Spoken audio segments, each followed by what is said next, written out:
मेरे पास ऐसे दस्तावेज हैं कि बरेली का, बंगाल का, दिल्ली का आदमी चिट्ठी लिखता है हमारे अध्यक्ष को विधानसभा के, और वो उस पर लिखते हैं मेरे पे नौकरी दे दो, मैं जरूरतमंद हूँ, ये वो, और वो उसको नौकरी दे देते हैं। ये प्रदेश गिफ्टेड राज्य नहीं है। 40 से 42 लोगों ने शहादत दी है, उनकी खून की तिलांजलि आज भी यहाँ पे है। जब 2000 में राज्य बना, और राज्य बनने के बाद सबसे बड़ी गलती हमारी है कि हम लोग खुश हो गए कि वहाँ बन गया, सब कुछ हो गया और हमने बहुत बड़ी जंग जीत ली एंड वी हैव अकम्प्लिश्ड। प्रदेश के लोकल की बात है तो आप एम्स में जाइए, एम्स में 700 से ऊपर राजस्थान के लोग लग जाते हैं। कोई नौकरी का घोटाला होता है, उत्तराखंड के आदमियों को भनक तक नहीं लगती। 50% आदमी भी हो, हमारे लोग सिर्फ फिटर और ये बर्तन धोने के लिए इन लोगों ने अपने यहाँ रखे हुए हैं। उत्तराखंड में मूल निवास 1950 और एक सशक्त भू कानून को लागू करने की मांग को लेकर देहरादून में एक विशाल महारैली का आयोजन यहाँ पर किया गया, जिसमें तमाम सामाजिक संगठन एकजुट है।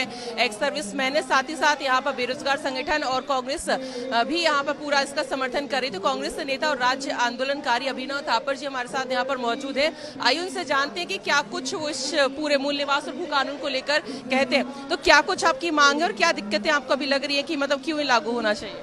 मैडम, 94 में जब यह राज्य आंदोलन हुआ था, हम लोग अदने से आंदोलनकारी थे। 2 बातों पे राज्य लिया गया था। पहली बात, हमारा भौगोलिक परिस्थिति, हमारी डेमोग्राफी उत्तर प्रदेश से अलग है।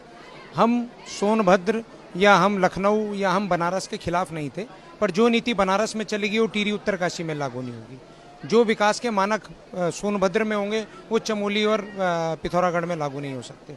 तो ये हमारी एक मांग थी। दूसरी हमारी मांग रोजगार की थी। रोजगार, अब आपको याद होगा मंडल कमीशन हुआ था, उसके बाद बहुत बड़ा आंदोलन देश में हुआ था। उस आंदोलन के बाद उत्तराखंड आंदोलन कल्टीवेट हुआ, तो हमारे लोगों के रोजगार की लड़ाई थी। इन 2 मूल बातों पे उत्तराखंड का आंदोलन हुआ। जब 2000 में राज्य बना, और राज्य बनने के बाद सबसे बड़ी गलती हमारी है कि हम लोग खुश हो गए कि वहाँ बन गया, सब कुछ हो गया और हमने बहुत बड़ी जंग जीत ली एंड वी हैव अकम्प्लिश्ड। उस दिन एक्चुअल में काम स्टार्ट होना था। और 23 सालों में जो भी सरकारें रहीं, हम किसी पे कमेंट नहीं करेंगे, पर इन 2 मुद्दों पे सबसे कम बात हुई है। आज आप ये देखिए कि आज की सरकार ये कहती है, धामी जी, कि जो मूल निवासी है उसको स्थायी निवास बनाने की जरूरत नहीं है। मैं आपको अपना ही एग्जाम्पल दे दूँ। हम लोग टिहरी के रहने वाले हैं, हमारा परिवार टिहरी से विस्थापित हो गया। हम देहरादून में रहते हैं 20-25 साल से। तो क्या हम देहरादून में भी मूल निवासी स्थायी निवास बनाएं और टिहरी में भी बनाएं? मैं टिहरी का मूल निवासी हूँ, ठीक है, मैं उत्तराखंड के 13 जिले में कहीं का भी हो सकता हूँ। और ये कौन सी बात हुई कि अगर आप मूल निवास हो आपकी स्थायी की जरूरत नहीं होगी और स्थायी बनाना है? ये शुरुआत किसने करी? ये जियो कौन लाया? ये जियो भाजपा की जो पहली सरकार थी उस समय आया कि स्थायी निवास बनेगा। आप इस चीज़ को समझिए, हमारे रोजगार पे कैसा डाका पड़ा है। राजस्थान के लोग, वो भी हमारे भाई हैं, पर जहाँ तक प्रदेश के लोकल की बात है तो आप एम्स में जाइए। एम्स में 700 से ऊपर राजस्थान के लोग लग जाते हैं। कोई नौकरी का घोटाला होता है, उत्तराखंड के आदमियों को भनक तक नहीं लगती। उत्तराखंड विधानसभा भर्ती घोटाला जो बैकडोर से हमने खोला है माननीय हाई कोर्ट में, उसमें मेरे पास ऐसे दस्तावेज हैं कि बरेली का, बंगाल का, दिल्ली का आदमी चिट्ठी लिखता है हमारे अध्यक्ष को विधानसभा के, और वो उस पर लिखते हैं मेरे पे नौकरी दे दो, मैं जरूरतमंद हूँ, ये वो, और वो उसको नौकरी दे देते हैं। 12 लाख उत्तराखंड का युवा बेरोजगार है, वो नौकरी की तलाश में है। वो आपसे नौकरी नहीं मांग रहा था, अपॉर्चुनिटी मांग रहा था। आपने वो अपॉर्चुनिटी चोरी करी।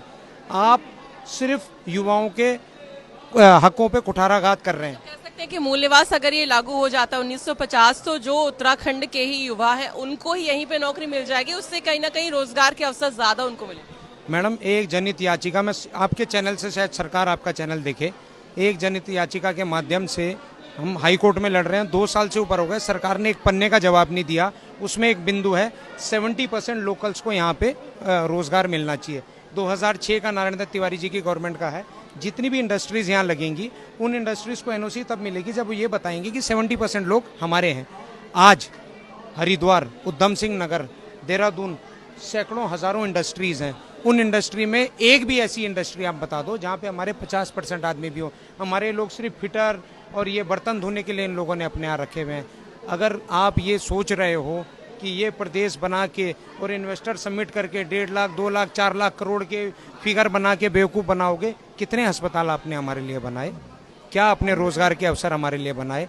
आप हमारी ज़मीन, हमारी जल जंगल ज़मीन पे इतना बड़ा डाका डाल के लोगों को बुला के यहाँ कर रहे हो। हमारे प्रदेश के लोगों के लिए क्या है? रोजगार, राज्य हमारा, रोजगार हमारा। आज ये नारा बुलंद हो चुका है। ये किसी पार्टी की भीड़ नहीं है। ये किसी सामाजिक संगठन की भीड़ नहीं है, ये उत्तराखंड के लोग हैं। ये उत्तराखंड है सड़क पे। 94 में जब हम छोटे छोटे थे, आज दो अभी दो उत्तराखंड राज्य दो, आज वही बात, वही मूल भावना, वही लोग नाच रहे हैं, गा रहे हैं, जनगीत गा रहे हैं, उसी बात को दोहरा रहे हैं। पहले हमने राज्य लिया था, ये प्रदेश मार खाई थी, ये प्रदेश को बनाने के लिए। आज हम शहीद स्मारक में नमन करने आए हैं इस राज्य को बचाने के लिए। शहीद स्मारक इसलिए, ये राज्य हम मैसेज देना चाहते हैं जितने भी ये लोग ये आंदोलन में जुड़े हैं, ये प्रदेश गिफ्टेड राज्य नहीं है।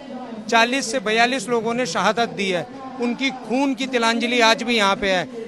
हमारी माताएं बहनें, हंसा धनाई, बेलमती चौहान, शहीद राजेश रावत, उनके चेहरे, उनके परिवार आज भी हमारे साथ हैं।